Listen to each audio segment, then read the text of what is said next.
мудростью мы сможем превратить юг России в регион, нацеленный на долгое, стабильное будущее. Мы выражаем твердую надежду, что руководство Ингушетии будет способствовать развитию между нашими республиками добрососедских отношений на основе соблюдения положений Конституции Российской Федерации.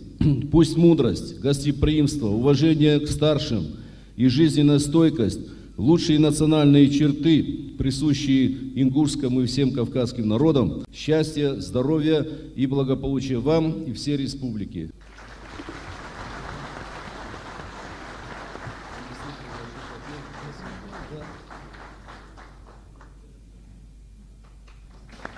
Картина нашего художника Шугаева называется «Май».